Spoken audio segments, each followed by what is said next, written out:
j'ai participé au Smtojo en tant que prêtre. Le prêtre est un envoyé.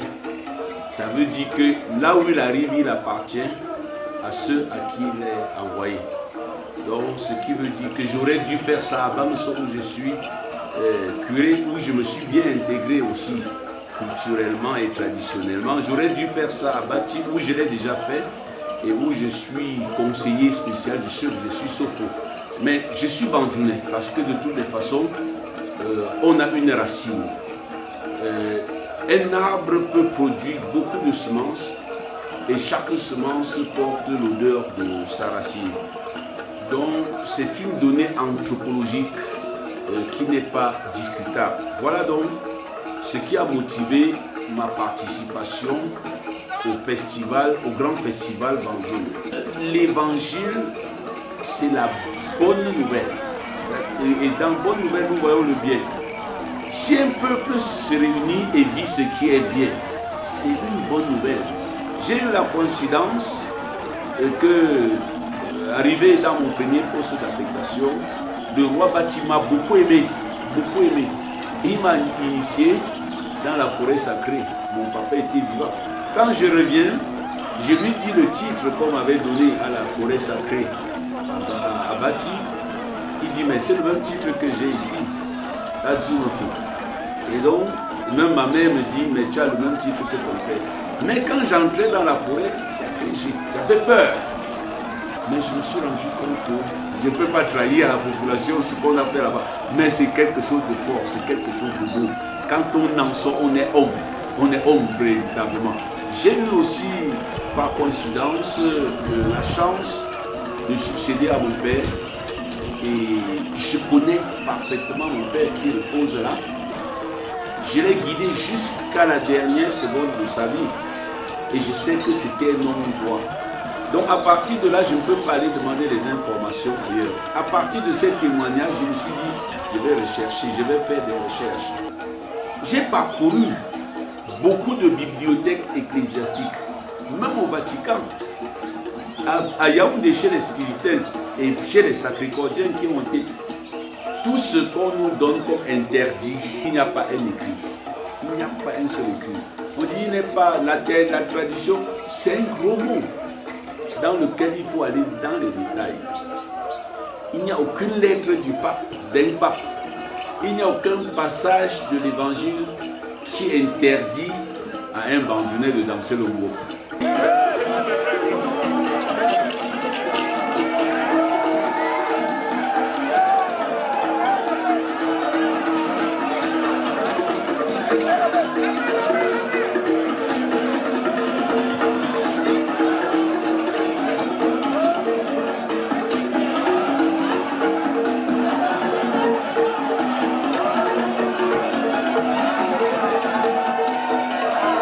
J'ai même découvert que Jésus lui-même a respecté les traditions, puisque quand on dit quand arriva le jour de la circoncision, conformément à la loi de Moïse, Jésus fut circoncis.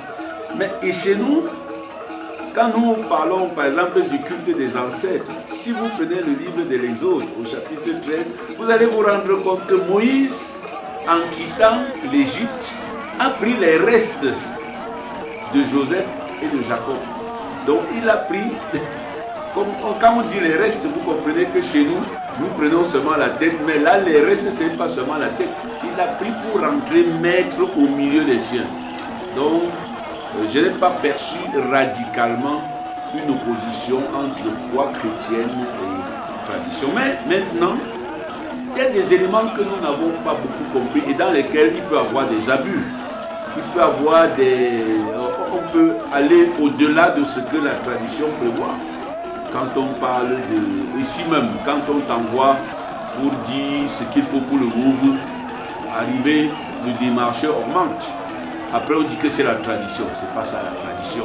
Donc les intérêts humains, les manipulations humaines, c'est pas ça la tradition. Nous avons une manière de faire.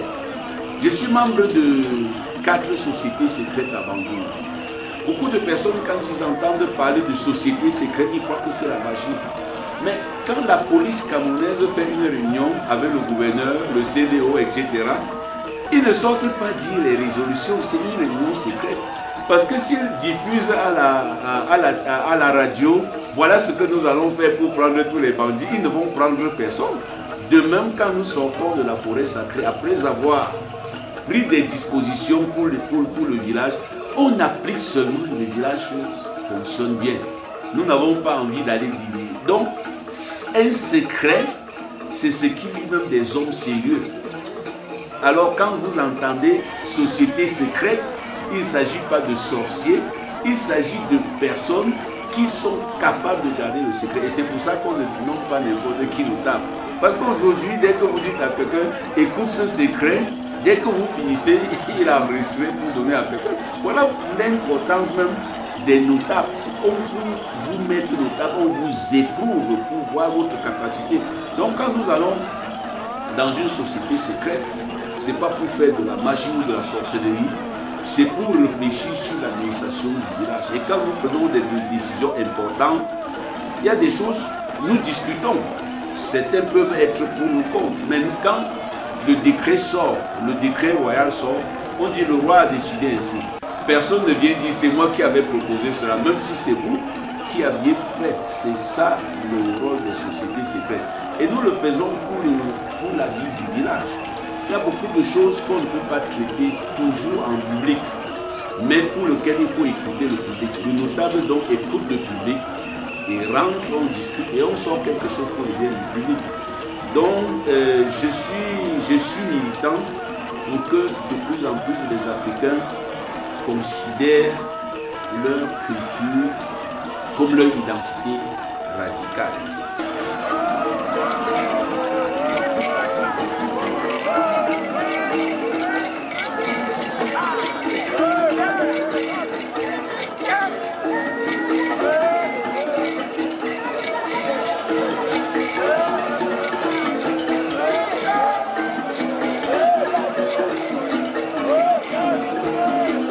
Nous avons des éléments tellement positifs de la culture que lorsque je lis l'évangile, je dis mais c'est ça que nous faisons. J'ai demandé à un séminariste, l'abbé Alexis Topé, qui est de Banjul aussi, de travailler sur le venir, la réconciliation. Le venir, c'est la réconciliation radicale. Mais vous ne trouvez même pas ça dans l'évangile, je vous assure. C'est-à-dire que ce jour, il faut tout effacer radicalement. Et on dit, celui qui n'est pas d'accord, qu'il sorte d'ici. Et vous voyez, tout le monde reste. Et celui qui reste ne peut plus jamais faire marche arrière. Mais j'ai confessé des personnes qui sont venues dire, mon père, le conseil que tu m'as dit là, je vais refaire. Donc, ça ne va pas encore dans mon cœur. Or, on ne vient pas dire à ça. Depuis que je suis chef de famille ici, je suis successeur de mon père, j'ai fait le venir 2 fois. Mais mes frères et mes soeurs sont venus me dire non. On se sent heureux. Pourquoi? Parce que chacun savait qu'il était pardonné et chacun savait qu'il avait pardonné et chacun savait qu'on ne reviendrait plus jamais sur cette affaire. Mais mes frères, Dieu est heureux au ciel avec ça.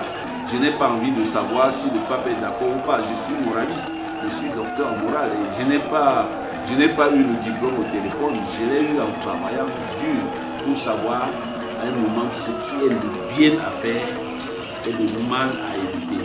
Le folklore, comme le blanc dit, folklore c'est ce qui fait du bruit. Le folklore chez nous, c'est un masque. C'est-à-dire pendant qu'on fait ça pour écarter les gens, les penseurs réfléchissent dehors. Tout comme aujourd'hui, le blanc nous distrait avec Facebook, WhatsApp, pendant que les gens passent là-dedans, les vrais travailleurs du monde sont dans les laboratoires et dans les bibliothèques. WhatsApp n'est pas un laboratoire, Facebook n'est pas un laboratoire. Ce n'est ni non plus une bibliothèque.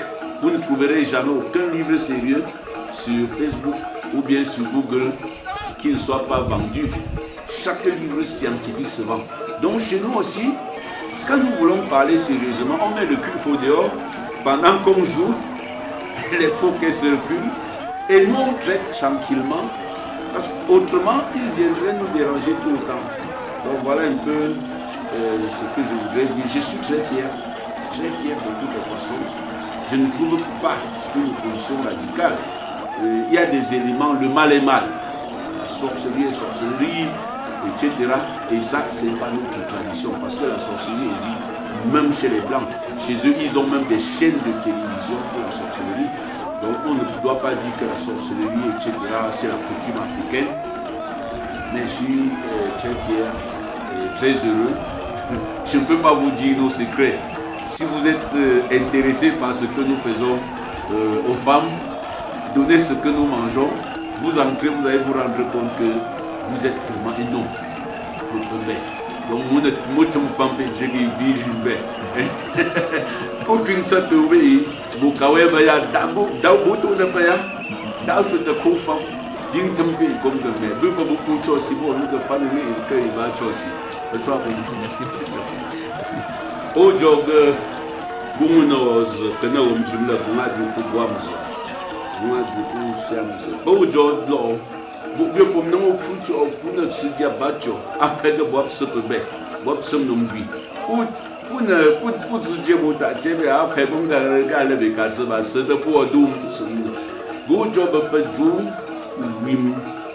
dit, vraiment, quand je vois comment ça bouscule pour l'organisation du festival Msitodom,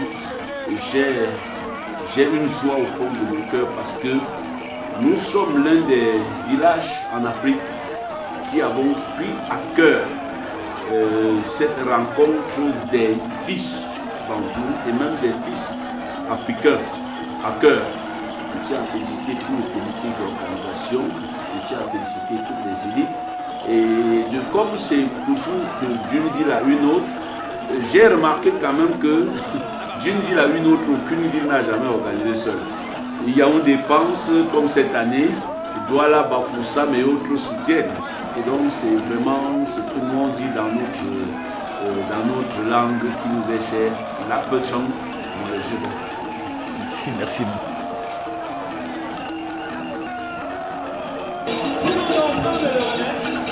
Avec la grande parole de la danse de Bessou,